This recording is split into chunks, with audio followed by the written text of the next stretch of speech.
Morning guys. Ayan. Early in the morning. Wala pa ako ng dami.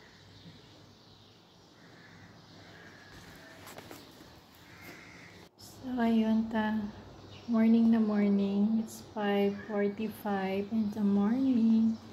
So maaga ako gumising kasi nga yung mga alaga ko may pasok. Wala si amo dito, kaya yan. So ganyang oras talaga ako gumigising, tapos medyo malamig-lamig na din. Kaya yan, ito yung labas. Bago na naman yung sasakyan ni Baluga. So papasok tayo sa loob at mag-uumpisa na ako magwalis-walis. So ayan siya guys. Every morning winawalisan, minamap. Kasi pag hindi ka mag-map, malalaman ng amo mo pag hindi ka nag-map.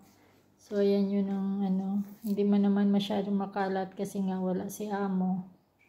Yung mga alaga ko lang, tapos sa taas naman yan sila nagtatambay.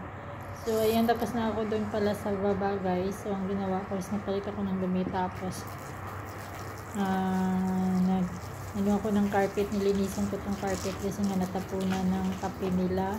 I-try ko kahapon na punas-punasan lang siya at lagyan ng sabon, pero talagang hindi nanunuot talaga yung mancha niya. Kasi kaya wala akong ibang choice, kaya nilabahan ko. Dito ko pala ito nilabahan sa balcony ng amo ko sa taas. Kasi hindi pwede dito sa baba. Kasi walang paglagyan. Tsaka pag dito sa baba, maalikabukan masyado, buti doon sa balcony ni amo is malinis, kasi hindi ko si burara pa naman yun. So ganyan lang, nilapag ko lang dyan kasi mabigat yan, hindi ko pwede masampay. Yung maliit lang yung isasampay ko, pero yung malaki na brush ko na kanina, kaso lang hindi ko binidyo, yung maliit yung binidyo ko. Kasi pag kahapon pag punas-punas ko is hindi na siya natanggal. So sabi ko, tatanggalin ko na lang to, lalabhan ko na lang, kasi pag nilabhan ko, pwede ko i-brush ng brush para daming tubig, lalagyan ng daming sabon. So ayun, natanggal naman. Kasi si amo hindi nagpapadala, na hindi niya dinadala sa yan, pinapabrush talaga sa akin yung mga carpet niya. So take note sa ilang ulit at ilang taon na akong nag-a-abroad. Ngayon ko lang talaga naranasan mag-brush ng carpet, kasi sa mga dating amo ko hindi naman pinapalabhan yan sa tulong, pinapalabhan yan sa labas kasi nga mabigat. So ginagawa ko, dati sinasampay ko yan, Diyos ko masakit ulikod ko, pero ngayon bahala kayo sa buhay niyo, nilalapag ko lang yan dyan. Anong gagawin ko? Kung gusto niyang isampay dyan, siya magsampay, wala siya sa buhay niya. So ayan, pati yung yan, yung carpet na maliit sa harap yan ng CR namin sa baba. Paano kasi nabasag yung lalagyan ng gawa at chay. So lahat nilapon. Mga kasi naglalaro kahapon galing sa school. So ayan, doble trabaho na naman, tinanggal. Yan, nilabahan ko. Kahapon hindi ko nilabahan kasi kahapon na dami kong trabaho.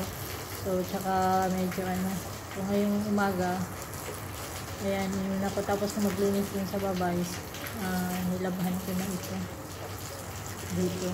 So see, mas madali lang pag nilabahan. Lalapag ko lang yan dyan kasi nga bigat-bigat. Mabigat nga na walang tubig, how much more na may tubig. So ganon lang guys.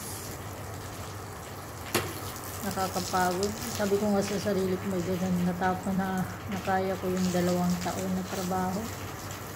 Napakasilan. Kasi itong amo ko hindi naman mayaman. Dili nga ako magpasahod. Hindi sa delay, wala nga talaga akong sahod, ilang buwan na. Diyos ko Lord. Pamilya mo, wala, tirik na talaga yung mata. So ayan, ayusin natin yung camera at na ma-focus tayo.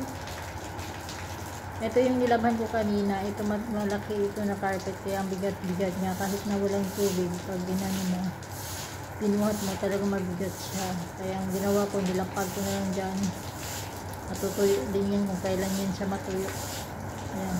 Kasi ang daming nabuhos, kasi yun talaga yung kape, yung gawa nila. Paano kasi nag-aagawan yung mga alaga ko. Akala ko anong natapon. Akala ko isang baso lang yung natapon. Diyos ko, kung matara yung delay pala mong ganun nabasag. So yun, tinry ko naman binuras pero hindi natanggal. So ginawa ko, naisip ko tatanggalin ko na lang ito, ibabrush ko pagka kinabukasan. So ayan yung ginawa ko, yung brush ko. Natanggal siya kasi nga nilagyan ng daming powder. Sabon. So yan nga, natapos na ako guys, at saka nakita ko ito yung pag ano ng araw. Ang ganda, grabe. Yan. Kasi nasa tuktok ako.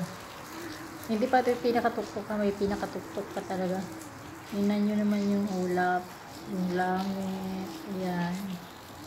O diba, ang ganda. Napapaisip talaga po, ano kaya yung mga clouds na yan? Saan nang galing yan? Ganyan lang yan siya. Pag nasa ibabaw ka naman ng eroplano, meron din ganyan. Para lang siyang ano, parang usok. So, ayan yung ano.